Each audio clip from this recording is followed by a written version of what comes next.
guys, Alex Peak Performance Reviews. Welcome to another vlog and welcome to another PPR Tech Garage episode. Today's video we're going to talk about spark plugs. Potentially boring for some of you, but obviously if you click this video and you are interested in learning more about the fundamentals of spark plugs, what they're used for, understanding the numbers, etc. Definitely watch on, because it's something you can learn, and it's always nice to learn about the mechanics of all different components and parts, and that's why I'm trying to do these PPR Tech garages. So I've got some spark plugs here. These are ones that I haven't used, they're brand new. I actually ended up getting advised not to use these, and they were going to go in a Fiesta ST. A few people didn't like these specific Denso iridiums, so I didn't use them. But it's good to be kind of talking through the fundamentals of how a spark plug works and what the bits and different things are on that plug. So I've popped one of them out, and as I did say, there are lots of different types of plugs. The older plugs that used to be about, that everyone would know about, probably on more classic cars, was an old copper plug. And when I say about the different types of plugs, there's probably 4 or 5 different types of plugs. I'm talking about the little tip, or the main electrode, or they sometimes say the tip is there and the electrode's the little pointy bit, and the pointy bit is the bit that is typically made out of a different material. Now, you can get copper material, you can get silver, you can get platinum, and you can get the something that's, say, new. It's not new, it's the newest type of technology, and that's iridium. Iridium is a fairly expensive material, but what fundamentally can be done with iridium is that you can use a much finer tip, and also the way it fires is typically better. So normally, pretty much, iridium is the go-to plug. There was a period of time where I remember people saying copper being stronger. To be honest with you, if your tuner does the right job, from what I hear, no matter whether you've got an NA car or a turbocharged car, iridiums are pretty much the way to go. So find an iridium that works for you if you are a performance enthusiast and you want the best plug. In my opinion, NGK for the win. Just find a good NGK plug and go with that. And obviously there's the main fundamentals of what dictates the plug, although with these Densos it's different. There's a number of numbers and letters, and the letters typically dictate the size of the thread in width and diameter, and also the length of it. And the number will dictate the heat range, and that's how hot or how cold a heat range of the plug, and I'll go into that a bit more. One of the really important things to first and foremost get right is these letters and numbers, because like I say, that will dictate the thread width and type and pitch, and also the height. Now if you get that wrong, if you try to shove in a too wide thread into your bore, or into your head should I say, you're going to cross thread a head, and in an aluminium head, and especially some fancy nice cylinder head that you've got on your car, like for example my 2JZ cylinder head, it's going to cost a lot of money to repair. I mean, a hell of a lot of money, so don't get it wrong. The best thing to do, in my opinion, is do lots of research and check what someone that really would know what would fit your car says. And also the next thing to do is, when you get those spark plugs, get one of your old ones out, unless someone else is doing it, but they'll tell you it. If they're an expert, they should tell you, I'm sorry, you've got the wrong plug, just to let you know. But what you want to do is, if you're doing these yourself, take one of your plugs out, and the moment you get them, put them side by side, even if you feel you can't visually see with your eye, by putting them up alongside each other. Get a vernier out and get whatever you need out to just check the thickness, even, look intricately at the thread type and the size, and how it fits and everything, and make sure that the length, the width of everything is matching what you pulled out of your car, to make sure that that's right. That is very important. The reason being is basically if you get this to be too short, it's going to sit too far in the head. What you're going to get is you're going to get a really bad burn because you're not going to get a correct spark. If now the worst one to have is if you have it too long. Now, if you have that too long and the probe and the electrode sits proud, basically what's going to potentially happen is you're going to have a collision with a valve or a piston, and that's going to do a nasty bit of damage to not only the spark plug, to your more expensive valve and valve train and pistons. It's going to cause massive amounts of catastrophic failure within that engine potentially. So make sure you get that right first and foremost. I'm only going to talk about a few things on this plug because there's lots more to this plug if you dissect it than meets the eye.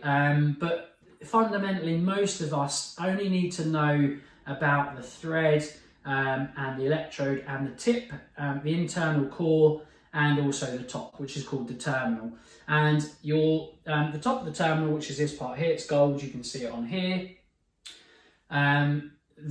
What happens is your coil, typically your coil goes over, your HT lead goes over the top of this, and then obviously it fires some electrical energy down there and then it sparks. That causes a combustion on the power cycle and a spark to create a nice controlled explosion and create the power that you require with all the other ancillary equipment in your motor. The next important things on here, the ground or the electrode, which is this bit that bends around the top, and you've got the tiny little tip, which some people confuse with the tip, and it's the little part that sticks up underneath the ground, and that is the insulator or tip. And the insulator and the tip runs inside the hole of the spark plug and up to the top of the terminal, and you'll basically get a little fire between, a little spark between that point and that point.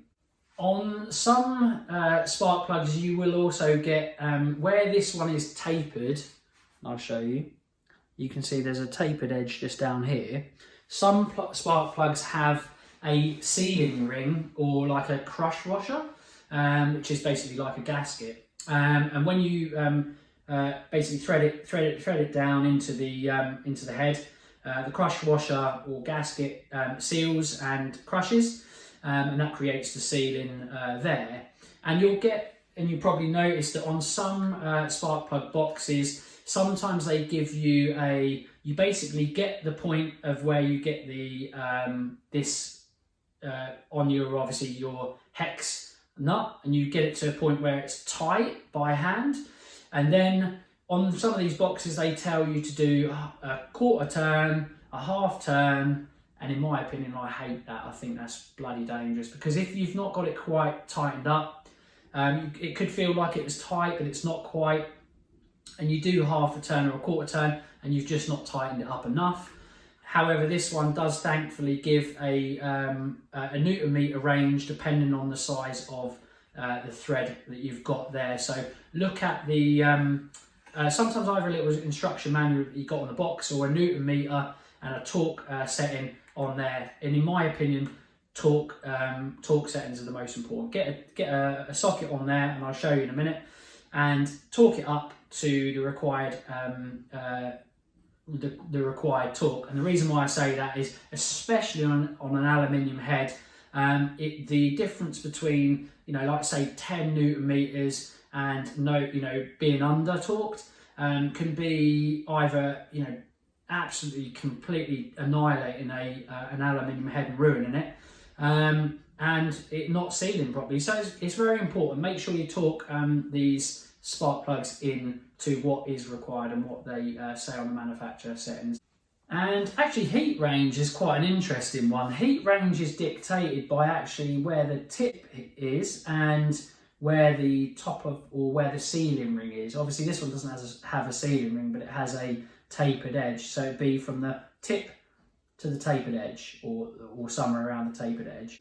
And yeah, the longer is the hotter the heat range, and the shorter is the colder the heat range. Simple as that. But I must admit, that's something I didn't know about, which is really, really good. So you learn something new every day potentially, and I learn something new every day. So yeah, really, really interesting. Check your from your engine builder or your tuner as to what heat range is going to be better for you, because typically speaking, if you don't modify your car, you want to go with the standard heat range and the standard recommendation. If you've got a modified car, that will dictate how hot or cold a heat range you'll want in your vehicle and your car. Obviously, I know typically speaking, when the more power you run and the more boost you tend to run, the more boost pressure on a turbocharged car, for example, the more colder a heat range you will require. And normally you'll probably see, if you ever have a search for really quite advanced racing plugs that are really cold, the lower or the colder the heat range, the more expensive the plug gets. Some of the plugs, for example, the one that I've just used on my Supra, you're talking £120 for a set of 6 plugs. And you can pay even more than that. It's crazy. But yeah, you've got to sometimes do it. And at the end of the day, it's quite an important fundamental component within your vehicle, a bit like oil as well. Very important components, worth using, good quality parts. We always use NGK, so I'd recommend NGK. If you're running an older classic, I'd probably say you can go with an NGK copper. But anything other than that, try and go for an iridium if you can. But yeah, just look at recommendations on what people are saying for your car, because there are some spark plugs that don't work very well apparently. But yeah, do your research and get your recommendations for sure. If you go with an NGK, in my opinion, you can't go far wrong. Next thing we haven't talked about is the spark plug gap. Now, the gap is basically the gap between the electrode and the tip, or the insulator and the tip and the ground. It's basically, you'll see the little tip, the little thin iridium tip and the electrode ground, and the gap can be lowered and made smaller, or it can be increased and made bigger. So a gap can increase or decrease, and you can make that spark plug gap smaller. The smaller the gap, the lower the voltage requirement, and the bigger the gap, the higher voltage requirement to get that explosion or spark. And again, it will be dictated on what you require from your car. If you've got a standard car again, or a vehicle, the standard spark plug gap that comes in that spark plug, that it comes out of that box, will probably be absolutely adequate, so you don't need to gap. But when a car gets a little bit older and you've run it for a little bit longer, you can probably re-gap, because the gap will sometimes open up a little bit. If you've got a modified car and you need a specific gap, it's sometimes worth rechecking gaps after a couple of weeks, a month of running the car, just to lower that gap to the required tuner spec, I suppose. And you can do that by various different means and tools. I'll give you some examples in bio. I like to use a feeler gauge and the old tap method. You do need to be very, very careful with iridium plugs. They are a little bit more susceptible to damage, because they're just a thinner tip. So as long as you do it nice and gentle, some people say you can't do it with an iridium and change the gaps. You can. Just be very careful how you pull and increase the gap. If you close the gap too much, just be very gentle and do it very slowly with a feeler gauge and tap method, in my opinion. But there are lots of different ways. Just be very careful if you do it yourself. Other than that, obviously install, I would advise, if you are going to not have someone that really knows what they're doing, or you want to do it yourself, just make sure you've got a spark plug socket, which I'll show you in a minute, and please use a torque wrench to torque these down. Some boxes will have a kind of, it says do it hand tight and then do a quarter turn or a half turn. I don't like that. Most of these boxes and the instructions will always give you a torque setting. Do that, screw it in by hand or on the socket by hand gently till it's minutely hand tight, and then get a torque wrench on it and turn it to the torque setting required, especially on an aluminium head. And also, in my opinion, always do a spark plug change and torque on a cold head, especially on an aluminium head, because of the thermal properties of aluminium. So yeah, I'm going to show you a quick spark plug socket now. So yeah, there's lots of different spark plug tools, but there is ones that have a tapered inside, and there's also the one that has a rubber insert. I nearly always use these. The typical one is a 16mm, it's the most common. I think the other one maybe 19. It just pops in there and you'll feel it go really stiff, and what that allows you to do is it almost allows it to catch the plug.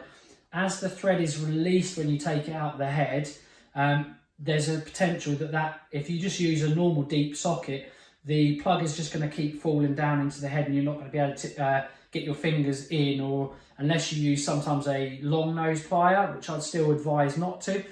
These special sockets, rubber sockets, which is a spark plug tool socket, are brilliant. They basically catch the spark plug and not allow it to drop back down, which is nice because you don't want to damage your tip. So you can pull it out, take it off, and put your other one in.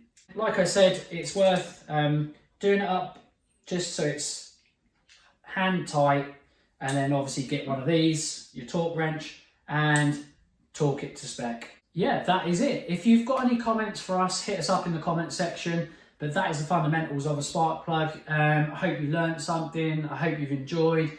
As always, like, share, comment, subscribe, and we'll see you again in the next one. Bye for now.